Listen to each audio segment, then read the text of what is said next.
ಬೆಂಗಳೂರಿನಲ್ಲಿ ಮಳೆ ಬಂದಾಗ ಸರ್ವೇ ಸಾಮಾನ್ಯವಾಗಿ ಏನು ಹೇಳ್ತೀವಿ ಅಂದರೆ ಒಂದು ಟ್ರಾಫಿಕ್ ಜಾಮ್ ಆಯಿತು, ನೀರು ನಿಂತು, ಮರ ಬಿತ್ತು ಅಂತ ಹೇಳ್ತೀವಿ. ಮರ ಯಾಕೆ ಬಿತ್ತು? ಅದ್ರ ಕಾಲೆಲ್ಲ ಕಟ್ ಮಾಡಿಬಿಟ್ಟಿದ್ದಾರೆ, ಅಂದರೆ ಬೇರು. ಪ್ಯಾಲೇಸ್ ಗುಟ್ಟಹಳ್ಳಿ KSRTC ಬಸ್ ಮೇಲೆ ಬಿದ್ದು ಹೋಗ್ಬಿಟ್ಟಿದೆ. ಚಾಲಕನ ಸಮಯ ಪ್ರಜ್ಞೆಯಿಂದ ಪ್ರಯಾಣಿಕರೀಗ ಪಾರಾಗಿದ್ದಾರೆ. ಬೆಂಗಳೂರಿನ ಅರಮನೆ ಮೈದಾನದ ಬಳಿ ಧರೆಗುರುಳಿದೆ ಮರ. ಕಾಮಗಾರಿಗೋಸ್ಕರ ಅದ್ರ ಕೆಳಗಡೆ ಬೇರ್ಗಳನ್ನೆಲ್ಲ ಕಟ್ ಮಾಡಿಬಿಟ್ಟು ಒಂದು ಶೋ ಪೀಸ್ ಥರ ಮರ ನಿಟ್ಟರೆ ಅದು ಮರ ನಿಂತ್ಕೊಳ್ಳುತ್ತೇನ್ರಿ ಎಲ್ಲ ಕಾಂಕ್ರೀಟ್ ಮಯ ಆದಾಗ. ಯಾಕೆ ಬೇರೆ ಕಡೆಗಳೆಲ್ಲ ಮರ ಬಿದ್ದಿರುವಂಥ ಸುದ್ದಿ ಕೇಳಲ್ಲ? ಯಾಕೆ ಬೆಂಗಳೂರಿನಲ್ಲಿ ಅತಿ ಹೆಚ್ಚು ಮರಗಳು ಬೀಳುವಂಥದ್ದು ಕೇಳಿಸುತ್ತೆ ಮಳೆ ಬಂದಾಗೆಲ್ಲ? ಹಣೆ ಬರ ಏನು ಅಂತಂದರೆ, ಮೋರಿ ಮಾಡಬೇಕಾದ್ರೆ ಅದ್ರ ಬೇರು ಕಟ್ ಮಾಡಿರ್ತೀರ, ರಸ್ತೆ ಕೆಲಸ ಮಾಡಬೇಕಾದ್ರೆ ಅಲ್ಲಿ ಮೋರಿ ಕಟ್ ಮಾಡಿರ್ತೀರ, ಅದ್ರ ಬೇರನ್ನು ಜಲಮಂಡಳಿಯವರು ಬೇರು ಕಟ್ ಮಾಡ್ತಾರೆ. ಎಲ್ಲರೂ ಅದ್ರದ್ದು ಏನು ಬೇರ್ಗಳು ಉಳಿಸಿರೋದೇ ಇಲ್ಲ. ಕಾಮನ್ ಸೆನ್ಸ್ ಇಲ್ಲದೆ ಇರುವಂಥವ್ರು ಕಾಮಗಾರಿ ಮಾಡೋ ರೀತಿಯಲ್ಲಿ ಮಾಡಿಟ್ಟಿರ್ತೀರ ಅವನ್ನೆಲ್ಲ. ಅದೃಷ್ಟವಶಾತ್ ಯಾರಿಗೂ ಏನೂ ಆಗಿಲ್ಲ ಅಲ್ಲೀಗ. ಎಷ್ಟು ಮರ ಬೆಳೆಸ್ತಿರೋ, ಅಥವಾ ಉದ್ದೇಶಪೂರ್ವಕವಾಗಿ ಇಲ್ಲಿರುವಂಥ ಮರಗಳನ್ನು ಬೆಳೆಸಲೇಬೇಕು ಅನ್ನುವಂಥದ್ದು ಟೆಂಡರ್ ಯಾರೋ ತೊಗೊಂಡ್ಬಿಟ್ಟಿದ್ದಾರೋ ಏನೋ ಅಂತ ಹೇಳಿ ಅನ್ಅಫಿಷಿಯಲ್ ಆಗಿ ಅದು ಡಿಸ್ಟರ್ಬ್ ಮಾಡುತ್ತೆ. ಹಾಗಾಗಿ ಮರಗಳನ್ನು ತೆಗೆದುಬಿಡೋಣ, ಇನ್ಮೇಲೆ ಮರಗಳು ಇಲ್ಲದೆ ಇದ್ದರೆ ವಿಶಾಲವಾಗಿ ಏನಾದರೂ ನೋಡಬಹುದು ಅಂತ ಹೇಳಿ ಮಳೆ ಬಂದಾಗ ಈ ರೀತಿಯಾಗಿ ಮರ ಬೀಳುವಂಥದ್ದು ಏನಾದರೂ ಟೆಂಡರು ತೊಗೊಂಡ್ಬಿಟ್ಟಿದ್ರ, ಅಥವಾ ಸುಪಾರಿ ಗಿಪಾರಿ ತೊಗೊಂಡಿರ್ಬೇಕನೋ ಯಾರೋ. ಬೇರೆ ಟೈಮಲ್ಲಿ ಮರ ಕಡಿದ್ರೆ ಬರ್ತಾರಲ್ವ ಹೋರಾಟ ಮಾಡೋಕ್ಕೆ, ಅದಕ್ಕೋಸ್ಕರ. ಬೈಕ್ ಆಟೋಗಳನ್ನು ತಳ್ಳಿಕೊಂಡು ಹೋಗ್ತಾ ಇದ್ದಾರೆ ಸವಾರರು. ಕಾರ್ಪೊರೇಷನ್ನತ್ತ ರಭಸವಾಗಿ ನೀರು ಹರಿತಾ ಇದೆ.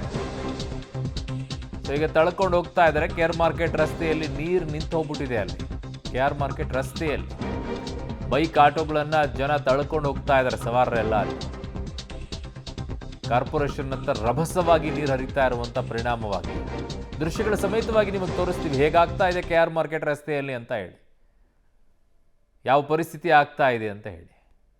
ನಿನ್ನೆಯಿಂದ ಸುರ್ತಕ್ಕಂತಹ ಮಳೆ ಬೆಂಗಳೂರಿಗರನ್ನ ತತ್ತರಿಸಿದೆ. ಅದರಲ್ಲೂ ಕೂಡ ಇವಾಗ ಆರಂಭ ಆಗಿರ್ತಕ್ಕಂತಹ ಮಳೆ ಸಾಕಷ್ಟು ಒಂದು ಅನಾಹುತಗಳನ್ನ ಕೂಡ ಉಂಟು ಮಾಡ್ತಾ ಇದೆ. ನಾನಿವತ್ತು KR ಮಾರ್ಕೆಟ್ ಬಳಿ ಇದ್ದೇನೆ. ನೋಡಬಹುದಾಗಿದೆ ಈ ಒಂದು KR ಮಾರ್ಕೆಟ್ ಬಳಿ ಯಾವ ರೀತಿ ಪರಿಸ್ಥಿತಿ ಇದೆ ಎನ್ನುವಂಥ ದೃಶ್ಯಗಳನ್ನ ಕೂಡ ಕಾಣಬಹುದಾಗಿದೆ. ಸಂಪೂರ್ಣವಾಗಿ KR ಮಾರ್ಕೆಟ್ನಿಂದ ಕಾರ್ಪೊರೇಷನ್ಗೆ ಹೋಗ್ತಕ್ಕಂತಹ ರಸ್ತೆ ಕೆರೆಯಂತೆ ಭಾಸವಾಗ್ತಾ ಇದೆ. ಇಲ್ಲಿ ಈ ಒಂದು ಕೆರೆಯಂತಾಗಿರ್ತಕ್ಕಂತಹ ರಸ್ತೆಯಲ್ಲೇ ವಾಹನ ಸವಾರರು ಕೂಡ ಪರದಾಟವನ್ನು ಕೂಡ ಅನುಭವಿಸ್ತಾ ಇದ್ದಾರೆ. ಸಂಪೂರ್ಣವಾಗಿ ಇಲ್ಲಿರ್ತಕ್ಕಂತಹ ಬೈಕ್ ಅಂದರೆ ನೀರಿಗೆ ಬೈಕ್ಗಳಿರಬಹುದು, ಜೊತೆಗೆ ಟೂ ವೀಲರ್ ಇರಬಹುದು, ಇನ್ನು ಆಟೋಗಳು ಕೂಡ ತಳ್ಕೊಂಡು ಬರ್ತಕ್ಕಂತಹ ದೃಶ್ಯಗಳು ಕೂಡ ಕಾಮನ್ ಆಗಿದ್ದಾವೆ. ಇವತ್ತು ಸುರಿದಂತಹ ಮಳೆಯಿಂದಾಗಿ ಇಂತಹ ಒಂದು ದೊಡ್ಡ ಮಟ್ಟದ ಅನಾಹುತಗಳಾಗಿದ್ದಾವೆ. ಇನ್ನು ನಿನ್ನೆ ಸುರಿದಂತಹ ಒಂದು ಮಳೆಗೆ ಸಾಕಷ್ಟು ಒಂದು ಅಂಗಡಿಗಳಿಗೂ ಕೂಡ ನೀರು ನುಗ್ಗಿತ್ತು ಎನ್ನುವಂತಹ ಮಾಹಿತಿಯನ್ನು ಕೂಡ ಇಲ್ಲಿರ್ತಕ್ಕಂಥ ಸ್ಥಳೀಯರು ಕೂಡ ನೀಡ್ತಾ ಇದ್ದಾರೆ. ಜೊತೆಗೆ ಪಕ್ಕದಲ್ಲಿರ್ತಕ್ಕಂತಹ SP ರೋಡ್ನಲ್ಲಿರ್ತಕ್ಕಂತಹ ಕೆಲವೊಂದಿಷ್ಟು ಅಂಗಡಿಗಳಿಗೂ ಕೂಡ ನಿನ್ನೆ ಮಳೆ ನೀರು ನುಗ್ಗಿತ್ತು. ಇವತ್ತು ಕೂಡ ಮಳೆ ನೀರು ಆ ಒಂದು ರಸ್ತೆಯ ಮೂಲಕವೇ ಹರಿದು ಬರ್ತಾ ಇದೆ. ನೋಡಬಹುದಾಗಿದೆ ಇಲ್ಲಿ ವಾಹನ ಸವಾರರು ಯಾವ ರೀತಿ ಅವರ ಬೈಕ್ಗಳು ಕೂಡ ಕೆಟ್ಟು ನಿಂತಿರ್ತವೆ.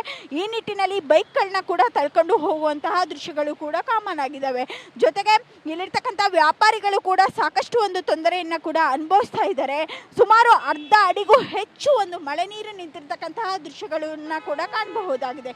ನೋಡಬಹುದಾಗಿದೆ ಅಂದರೆ ದೀಪಾಂಜಲಿ ನಗರದಿಂದ ಹಿಡಿದು KR ಮಾರ್ಕೆಟ್ ಮಾರ್ಗವಾಗಿ ಕಾರ್ಪೊರೇಷನ್ಗೆ ಹೋಗ್ತಕ್ಕಂತಹ ವಾಹನ ಸವಾರರು ಕೂಡ ಸಾಕಷ್ಟು ಒಂದು ಪರದಾಟವನ್ನು ಕೂಡ ಅನುಭವಿಸ್ತಾ ಇದ್ದಾರೆ. ಹೀಗಾಗಿ ಇಲ್ಲಿರ್ತಕ್ಕಂಥ ವ್ಯಾಪಾರಿಗಳಿರಬಹುದು, ಜೊತೆಗೆ ಜನರು ವಾಹನ ಸವಾರರು ಕೂಡ ಈ ಒಂದು ಮಳೆಯಿಂದಾಗಿ ತತ್ತರಿಸಿದ್ದು ಇಲ್ಲಿ ಒಂದು ಕೆರೆಯಂತೆ ಈ ಒಂದು ರೋಡ್ ಕೂಡ ಭಾಸವಾಗ್ತಾ ಇದೆ. ಕ್ಯಾಮ್ರಾ ಪರ್ಸನ್ ಮಂಜು ಜೊತೆ ಅರುಣಾ, ಪಬ್ಲಿಕ್ TV, ಬೆಂಗಳೂರು.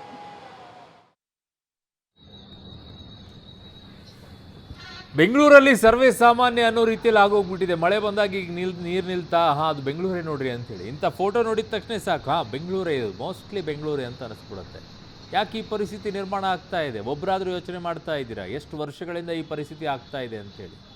ಹಿಂದೆ ಇಲ್ಲದೆ ಇರುವಂಥ ಸಮಸ್ಯೆಗಳು ಬೆಂಗಳೂರಿನಲ್ಲಿ ಈ ಪ್ರಮಾಣದಲ್ಲಿ ಆಗ್ತಾ ಇದೆ. ಮಳೆ ಜಾಸ್ತಿ ಆಗಿರ್ಬೋದು, ಇಲ್ಲ ಅಂತ ಹೇಳಲ್ಲ, ಆದರೂ ಕೂಡ ಕೆಲವು ಏರಿಯಾಗಳಲ್ಲಿ ನೀರು ನಿಲ್ಲುವಂಥ ಪರಿಸ್ಥಿತಿಗೆ ಯಾಕೆ ಹೋಗ್ತಾ ಇದೆ? ಮೋರಿಗಳನ್ನು ಬ್ಲಾಕ್ ಮಾಡಿಟ್ಟಿದ್ದಾರೆ. ಜನ ನಿಮ್ಮದು ಜವಾಬ್ದಾರಿ ಇದೆ, ಆ ಕಡೆಗೆ ಅಧಿಕಾರಿಗಳದ್ದು ಜವಾಬ್ದಾರಿ ಇದೆ. ಆಗಲೇ ಹೇಳ್ತಾ ಇದ್ದೆ 90% ಅಧಿಕಾರಿಗಳದ್ದಿದೆ, 10% ನಿಮ್ಮದು ಇದೆ.